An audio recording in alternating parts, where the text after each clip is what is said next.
बढ़ाइले लइकन से खर्चा हम करवाइले। कैसे चले की कार फुल व्यवस्था बा हो। पार्लर में जाइले ड्यूटी बढ़ाइले लइकन से खर्चा हम करवाइले।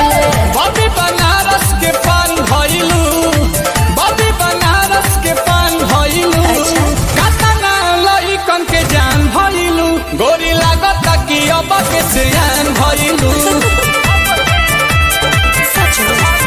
गोरी लागत कि अब के सियान भइलू।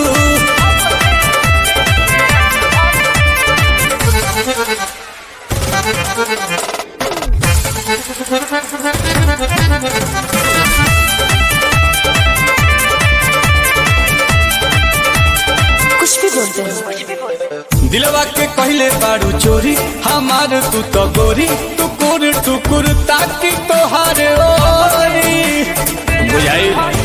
लेकोमी के लिपस्टिक लगाइले लोटस के फेशियल कराइले।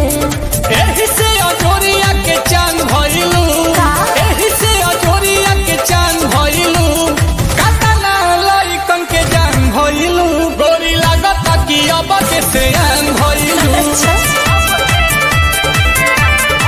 हाँ गोरी लागत कि अब के सियान भइलू।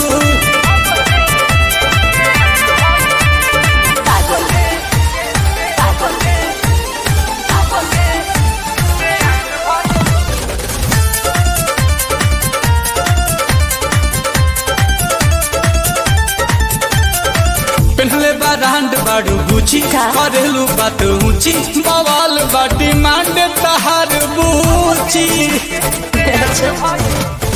बिकिनी हॉल के कहल हो करता रानील कमल हो।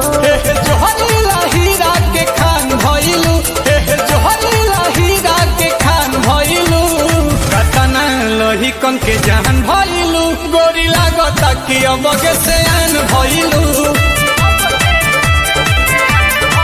हो गोरी लागत कि अब के सियान भइलू।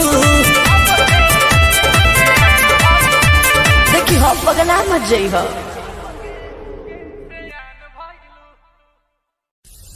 प्यार भी न तुझे दोबारा